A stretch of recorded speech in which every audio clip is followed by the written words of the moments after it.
마노아가 여호와의 사자에게 말하되 구하옵나니 당신은 우리에게 머물러서 우리가 당신을 위하여 염소새끼 하나를 준비하게 하소서. 네가 비록 나를 머물게 하나 내가 내 음식을 먹지 아니하리라. 번제를 준비하려거든 마땅히 여호와께 드릴지니라. 하니 이는 그가 여호와의 사자인 줄을 마노아가 알지 못함이었더라. 마노아가 또 여호와의 사자에게 말하되 당신의 이름이 무엇입니까? 당신의 말씀이 이루어질 때에 우리가 당신을 존귀히 여기리이다. 어찌하여 내 이름을 묻느냐? 내 이름은 기묘자라 하니라. 이에 마노아가 염소 새끼와 소제물을 가져다가 바위 위에서 여호와께 드리매 이적이 일어난지라. 마노아와 그의 아내가 본즉 불꽃이 제단에서부터 하늘로 올라가는 동시에 여호와의 사자가 제단 불꽃에 휩싸여 올라간지라. 마노아와 그의 아내가 그것을 보고 그들의 얼굴을 땅에 대고 엎드리니라. 마틴 루터에 의해서 촉발된 종교 개혁에 5가지 기치가 있었습니다. 그것은 오직 성경으로, 또 오직 은혜로, 오직 믿음으로, 그리고 오직 그리스도, 그리고 마지막 5번째가 솔리데오 글로리아라고 오직 하나님께만 영광을 이라는 뜻을 가지고 있습니다. 구원 사역과 구원의 모든 역사가 하나님께서 시작하시고 하나님께서 마치셨다. 그리고 하나님은 알파와 오메가가 되신다. 그렇기 때문에 사람은 모든 영광을 하나님 앞에 돌리는 것이 지극히 당연하다라는 뜻입니다. 그런데 종종 우리가 이 땅을 살아가면서 이것을 잊고 살 때가 있지 않나라는 생각들을 해보게 되어집니다. 분명히 오직 하나님께만 영광을 돌려야 됨에도 불구하고 하나님이 받으실 영광을 때로는 사람들이 가로채는 것들을 우리는 종종 보게 되어집니다. 그렇게 될 수밖에 없는 이유가 내가 하나님인 줄 착각하고 있기 때문이죠. 여러분, 창세기로 거슬러 올라가면 창세기는 모든 것의 시작을 기록하고 있습니다. 그 중에 하나는 죄에 대한 시작이죠. 그런데 여러분, 그 죄를 짓게 된 동기가 여러분들은 무엇이라고 생각하십니까? 성경은 분명하게 기록하고 있죠. 뱀이 여자를 꼬실 때에 썼던 말이 그것입니다. 이것을 먹는 날에는 내가 하나님처럼 될 수 있다라는 말에 그 여자는 그 나무의 열매를 따먹게 되어지죠. 여러분, 죄의 시작은 그것이 아무리 작든 아니면 아무리 크든 상관없이 죄의 동기는 누구나가 다 하나님처럼 되고 싶은 것에서 우리의 죄는 출발합니다. 그래서 성경에는 한 큰 뿌리가 있는데 그것은 누가 왕인가라는 것에 대한 싸움이죠. 하나님이 왕이신가, 아니면 내가 왕인가, 아니면 세상의 그 어떤 존재가 왕인가. 그래서 창세기는 처음부터 누가 왕인가에 대한 싸움이 시작되었습니다. 그 왕인가에 대한 싸움은 오늘 여러분들과 함께 나누고 싶은, 그러면 결국 모든 영광은 누구에게 돌려야 하는가? 마땅히 하나님이시어야 됨에도 불구하고 사람들이 그 영광을 차지하기 시작했다라는 것이죠. 여러분, 임신하리라는 소식을 들은 마노아의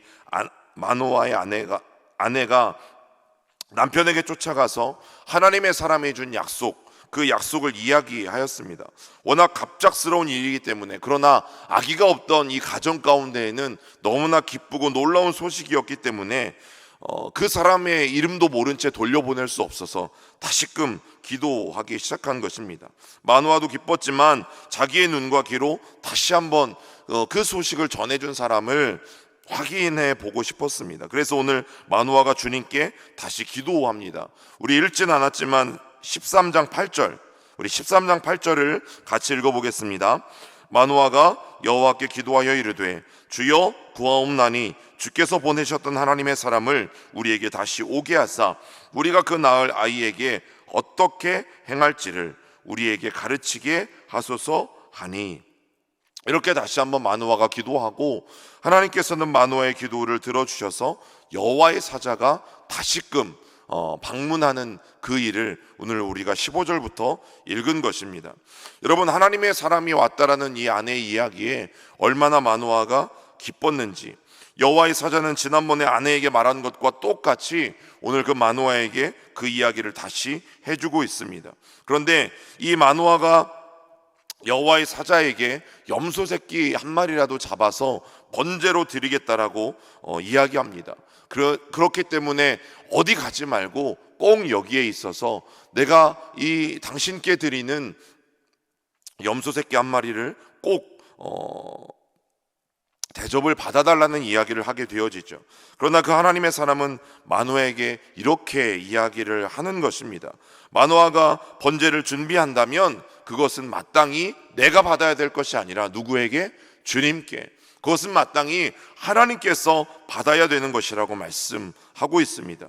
우리 13장 16절도 다시 한번 읽습니다. 여호와의 사자가 마노아에게 이르되 내가 비록 나를 머물게 하나 내가 내 음식을 먹지 아니하리라. 번제를 준비하려거든 마땅히 여호와께 드릴지니라 하니 이는 그가 여호와의 사자인 줄을 마노아가 알지 못함이었더라. 여러분, 구약 성경에서 하나님의 사람, 아니면 하나님의 천사, 여호와의 사자라고 표현하고 있는데 이것들은 다 같은 뜻을 가지고 있습니다. 그리고 동일하게 이들은 하나님의 권위를 가지고 와서 하나님의 일을 대신 하고 있습니다. 그러나 우리가 분명히 해야 될 것은 하나님의 권위를 가지고 있지만 그는 실제로 하나님은 아닌 것이죠.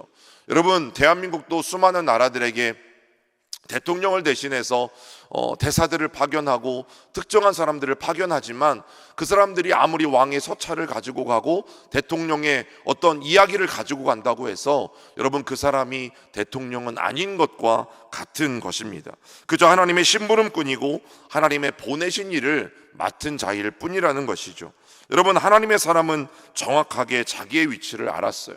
오늘 마노아에게 보내진 이 여호와의 사자는 자기는 하나님의 심부름꾼에 불과하다라는 사실을 누구보다도 잘 알았던 것이죠. 그렇기 때문에 이 대접은 내가 받아야 될 것이 아니다, 마땅히 하나님께 영광을 돌려야 될 것이다 라고 이야기하는 것입니다. 번제는 하나님이 받으셔야 되는 것이고 자신은 메시지를 전한 그런 역할만 했을 뿐 자기는 아무것도 아니기 때문에 자기에게 어떠한 대접도 또 어떠한 영광도 돌리지 말아야 한다라고 이야기하는 이 사자의 모습을 보면서 여러분, 어떤 생각이 드십니까?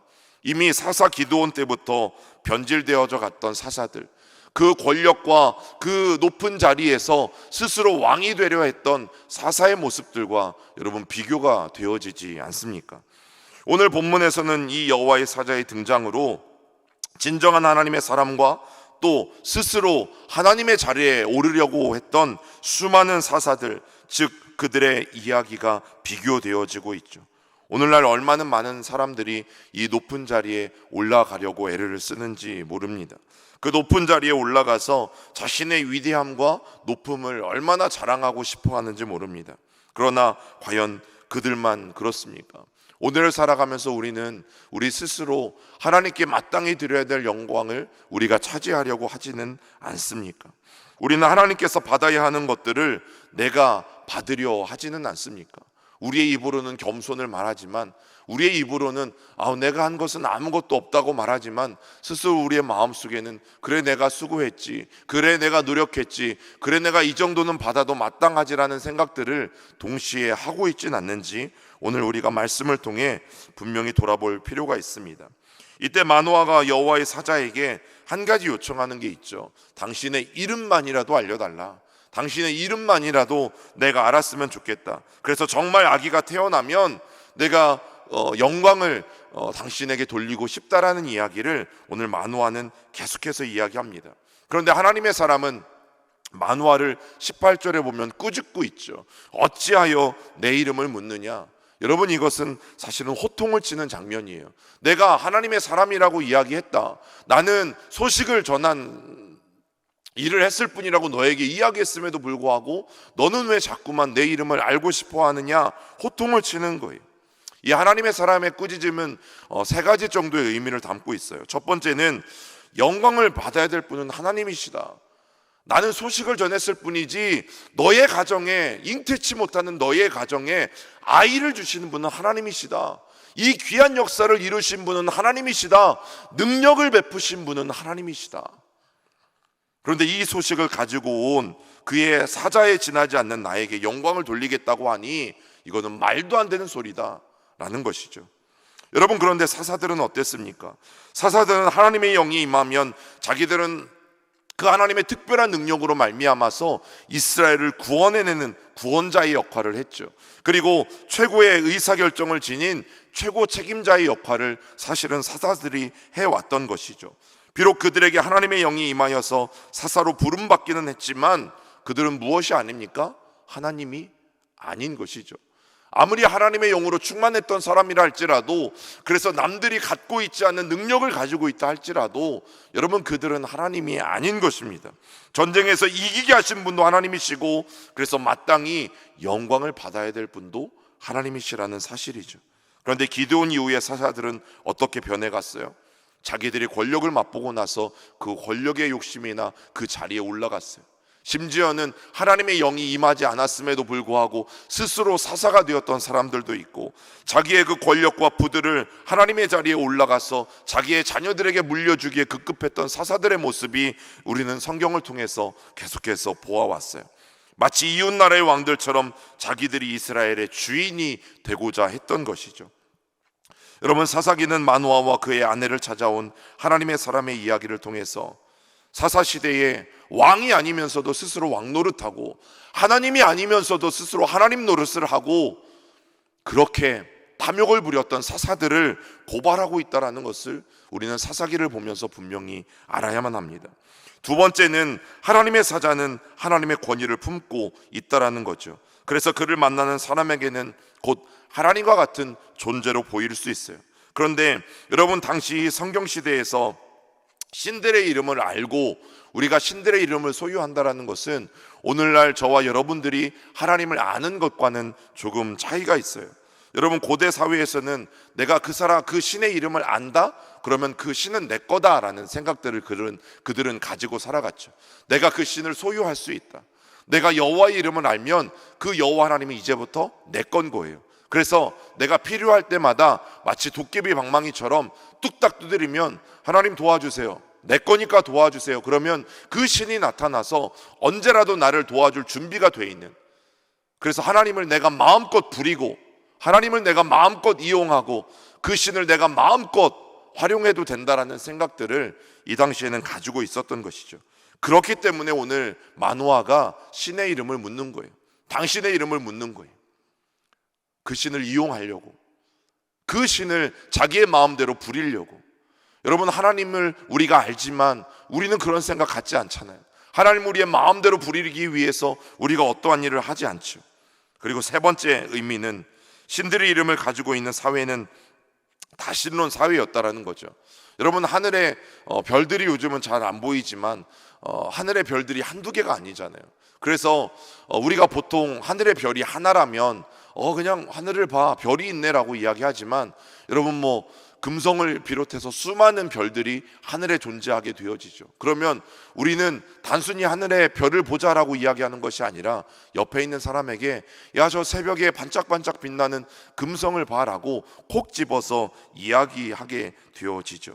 그렇기 때문에 신들의 이름을 붙인다라는 것은 어떤 의미가 있는 줄 아세요? 이들에게 신은 하나가 아니라는 거죠. 하나님은 분명히 신명기를 통해서 말씀하셨어요. 이스라엘아, 들으라. 오직 여호와만이 유일하신 하나님이시다.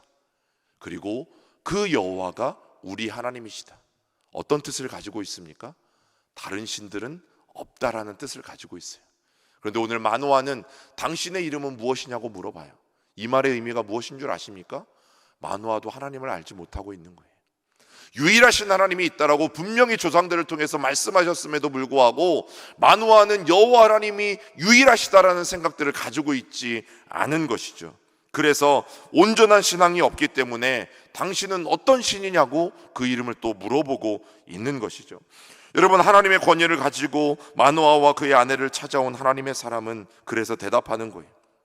우리말 성경에는 내 이름은 기묘자라. 그래서 하나님의 또 다른 이름이 기묘자인 것처럼 느껴지지만 아니요. 기묘자라는 뜻은 어떤 특정한 대상의 이름을 가리키는 게 아니라 형용사예요. 놀랍다라는 의미를 가진 형용사예요. 그런데 왜 오늘 이 하나님의 사람이 이렇게 이야기하고 있는지 우리가 이 문맥에서 살펴보면 아까 말씀드린 것처럼 잉태의 소식을 전한 나는 하나님의 사자일 뿐이야. 그리고 아이를 갖지 못하던 너에게 태문을 열어서 생명을 갖게 하신 놀라운 기적을 베푸신 분은 하나님이시야. 그러니 마땅히 하나님만의 존경을 받아야 돼. 이 문맥 가운데서 우리는 이 말씀을 어떻게 이해할 수 있습니까? 하나님의 사람의 이름을 묻고 그에게 영광을 돌리겠다라는 이 부부를 향해서, 여호와의 신앙이 온전하지 못하는 이 부부를 향해서 왜 일개 심부름꾼에 지나지 않는 내 이름을 묻느냐? 내가 하나님이라도 된다더냐? 나에게 영광을 돌리려고 하다니 정말 놀랍다. 정말 기가 차다. 말도 안 되는 요구를 하고 있는 너의 모습이 참으로 놀랍다. 이 의미가 바로 기묘자라는 뜻인 것이죠. 여러분, 정말 영광을 받으실 분은 하나님 한 분뿐이십니다. 아직도 하나님이 원하시는 온전한 신앙을 가지고 있지 않은 이 마노아와 그 아내에 대한 꾸짖음이 오늘 18절에 어찌하여 내 이름을 묻느냐? 내 이름은 기묘자라 라는 뜻이, 여러분, 찬양과 경배에 받기에 합당하신 분은 유일하신 하나님 한 분뿐이세요. 우리는 스스로 경배받는 자리에 올라서면 안 되는 것이죠.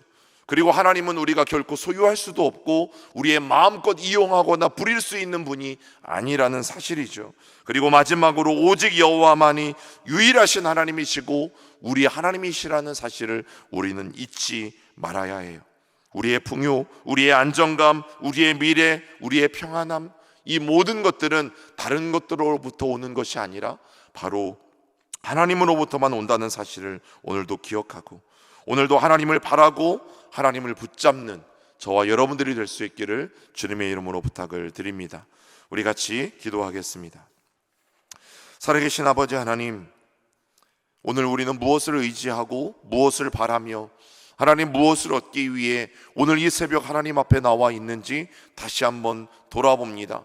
하나님, 우리가 거룩하게 구별된 나실인으로서 또 거룩하게 구별된 하나님의 성도로서 오늘도 주님 앞에 나아가는 삶임을 기억할 수 있도록 주님께서 도와주시고, 하나님, 우리가 어떠한 것보다 오늘 다시 한번 왕이신 하나님께 초점을 맞추고 왕이신 하나님께 부르짖고 또 왕이신 하나님께 탄원하며 간구할 수 있는 이 귀한 새벽이 될 수 있도록 주님 우리 모두를 축복하여 주시옵소서. 다시 한번 우리의 마음속에 기억하고 되새길 것, 하나님, 내가 아무것도 아닌 것과 또 아무리 위대한 하나님의 사람들이 있다 할지라도 그가 하나님이 아닌 것을 우리가 분명히 알 수 있도록 도와주시고, 하나님, 오직 주님만이 왕이신 것을, 또 주님만이 찬양과 예배받기에 합당하신 분이라는 사실을 우리가 분명히 하고 오늘도 살아갈 수 있도록 주님께서 도우시고 인도하여 주시옵소서.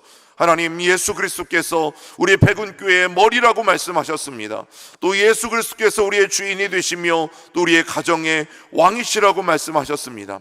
하나님, 그분을 온전히 믿고 따라가는 우리 백운의 모든 성도들이 되어질 수 있도록 붙잡아 주시고, 하나님, 우리의 삶 속에서도 하나님을 왕으로 고백하고 인정하며 우리의 삶 속에 살아갈 수 있도록 성령께서 우리 모두를 그 길로 인도하시고 축복하여 주시옵소서.